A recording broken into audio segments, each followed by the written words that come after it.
Hey, what's up? What's going on? I'm Terrence Fulton, owner of Beautiful Properties, Work, Strive, Grind, and president of the McClendon Group. And I'm sitting here today with Charli Flanders. She was featured on one of the last episodes. And I'm here with Jay. Jarvis Jones. Hey, you ain't got to say your name, but hey, Jay is from the credit industry. He didn't start out like that. You guys know Charli's story, building the Cupcake Galleria. I have Concierge Consult. Concierge Consult. Jay, we added you to the team because I know you guys need your credit fixed. That's why Jay came on, because many people want to get into real estate. They don't know where to start. Most people need their credit fixed. We can talk a little bit about that. We know how important credit is. Most of us wasn't educated on credit, but now we do know. Can't say that you don't know because I'm pretty sure it's in your face every single day. What are some things that people come to you, what do they need, how you will help resolve that issue? A lot of times people come to get their credit repaired, and the questions that they ask, how can I repair my credit to get into a house? How can I repair my credit to get a car? I've even had individuals come and say, how can I repair my credit to get a cell phone? Something so simple as a cell phone. I do my credit analysis and all the negative accounts that's on there. Those are the things that we must extract off. So once we extract those things off, if you have, let's say, a credit card with no dates, a credit card in good standings, then that's going to reflect the score. And that's how you get those 700 scores, 800 scores. So happy. I also have clients that will come all down the road. It's nothing but pure negative accounts. When they have these negative accounts and we remove them all, unfortunately, if there's nothing good there, no score will be reflected. So it will say unavailable.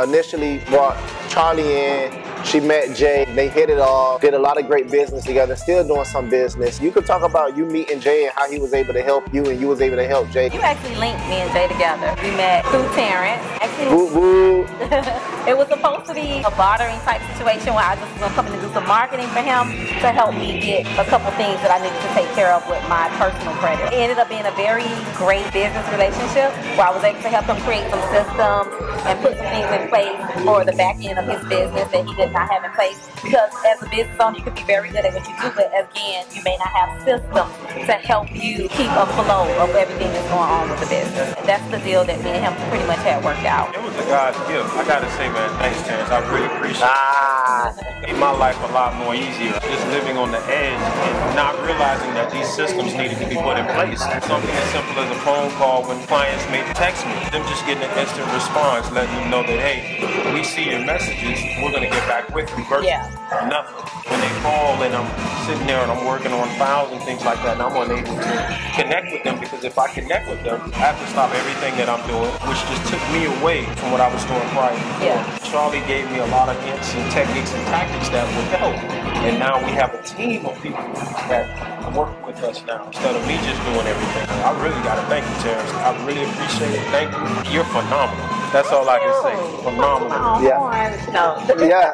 Hey, no, but you got to know that you're good at what you do. Understand that being an entrepreneur it requires a certain skill set, something that we touched on in our last video. And you cannot do it by yourself. You have to learn how to relinquish control. And as long as you're running a business and you're trying to do everything, then you're going to find yourself in a position of failing, no matter how great the business is doing, because you're trying to be the one-man show instead of just having someone come in and you can delegate those tasks to them. I think I still struggle with that because I try to be the media person. No, you can't. I'm the YouTuber, I'm the investor, I'm the president. And I actually just added somebody else to the team recently.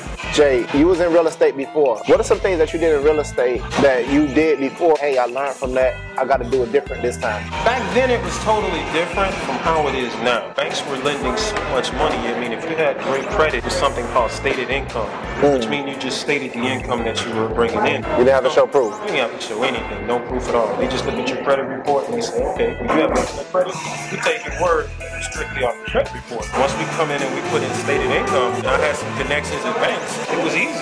We was just racking up.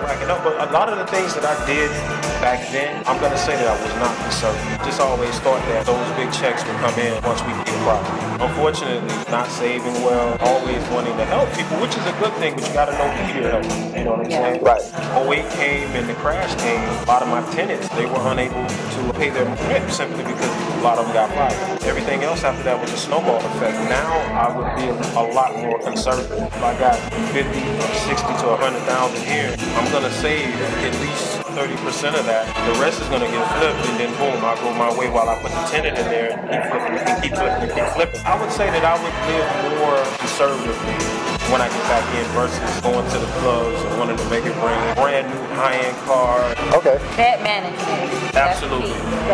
So what about you? Hey, you had a live-in house. You had a few houses. I had to. What did you learn?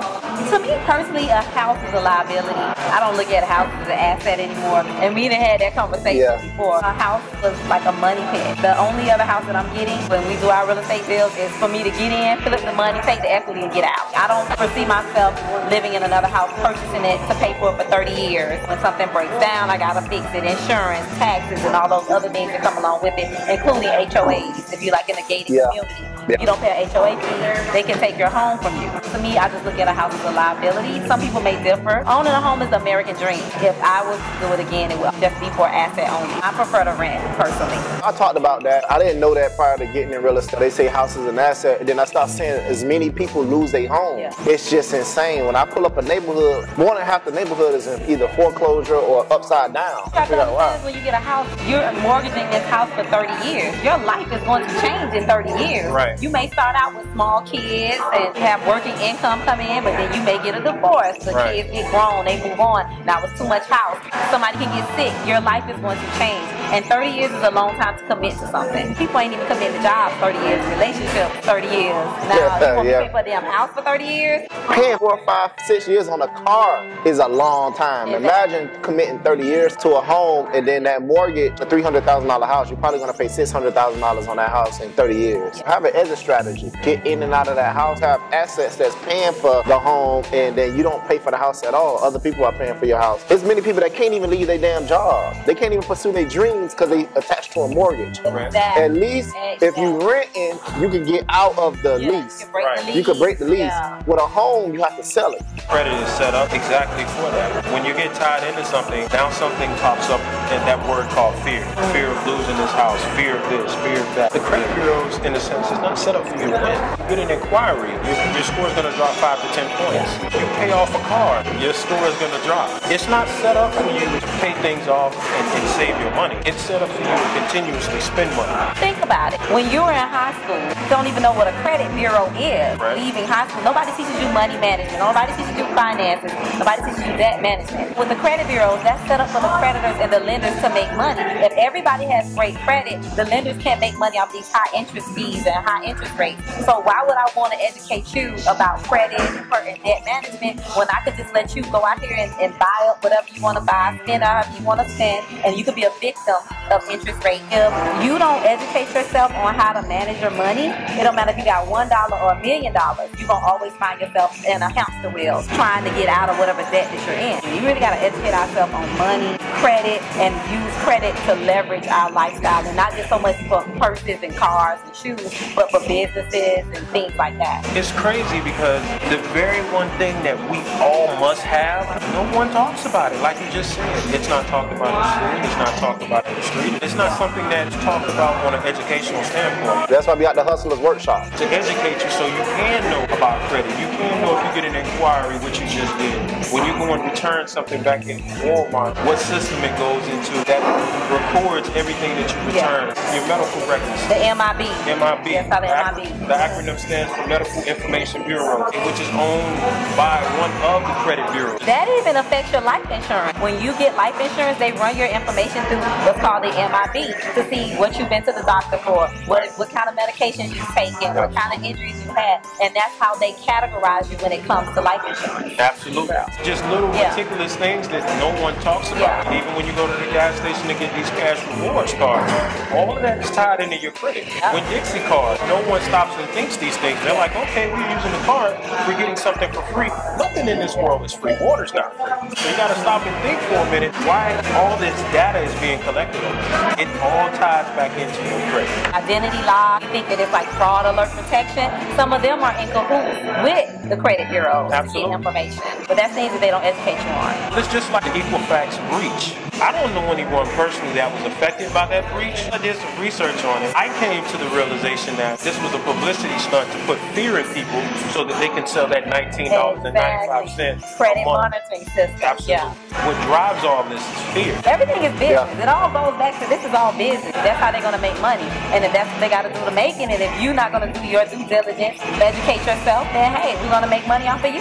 I am blessed you all wanted me to be a part of this phenomenal workshop. Educating people is something that I do enjoy doing. It's a beautiful thing when someone's credit has been in the 4s and now it's in the 7s and they're able to go purchase a car, they're able to purchase the house, they're able to get credit cards, they can do all the things that they were looking to do in life that they was not educated on. Do you give them advice? You might not want to buy a car. You may not want to buy that house. You may want to invest or leverage the debt. I give them pointers on credit, do's and don'ts of credit. It's kind of difficult a lot of the times to give them advice on what they should buy and what they should not buy because that kind of gets more to the legal advice side of things. I do create analogies in a sense. If this was me, this is how I would go about doing this, just to give them some insight. 90% of your customers, I'm sure, got into this problem because it's not necessarily that they lost a job or something happened. It was by choice that you made bad spending decisions, bad financial decisions, which put you in this position in the first place. When you're doing credit repair, you shouldn't just look at it, oh, I'm going to get my credit fixed, I can buy this and buy that. It's, okay,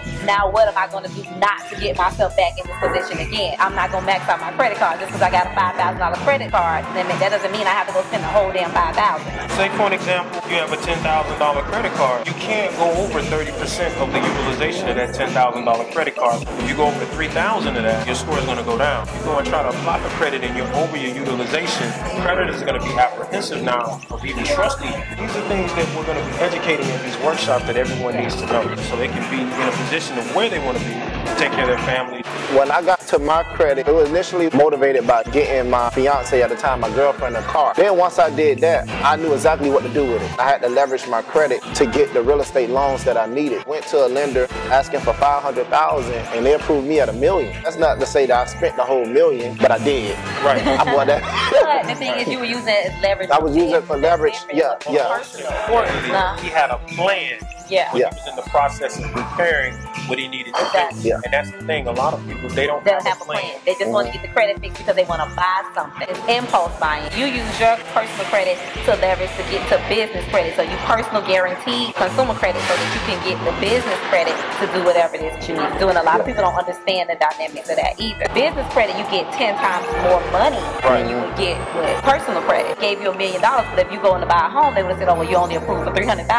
So people don't understand the dynamics of that. You have to use your personal credit. Once you establish your business, you can personal guarantee to get that big money that you need to get your business rolling off the ground. That's powerful. They gave you a lot of insight. Come out to the Hustlers Workshop. Click the link below. How do they reach you? You can connect with me through Facebook at One Capital Solutions and also Instagram. One Capital Solutions, okay? Concierge Concert. Charli. Console. Concierge Console. You say concert. Oh. Concierge Console. All your business marketing needs. If you need to sit down and just discuss a plan for your business, what direction you want to go to create a system, we can get you set up. Even with business credit, to set up your business credibility, make sure your business is established how it needs to be established so you can even get to even doing the application for a loan. At Work Strive Grind on Instagram, Terrence Fulton on Facebook, and at the McClendon Group on Instagram too. Got to get those followers up because we post a lot of content on there also. Oh, and at Boss Bitch. That's another page that I curate. Y'all gotta follow it. Especially women entrepreneurs, Boss Bitch. Y'all gotta follow it. I ain't calling y'all bitches either. So we'll see you at the next event. Why? Because this lady go for what she wants. All that 9 to 5 work, that's good. But what's gonna be your side hustle? On top of it. Huh? I'm a nurse on top of that. Ooh, and she a nurse.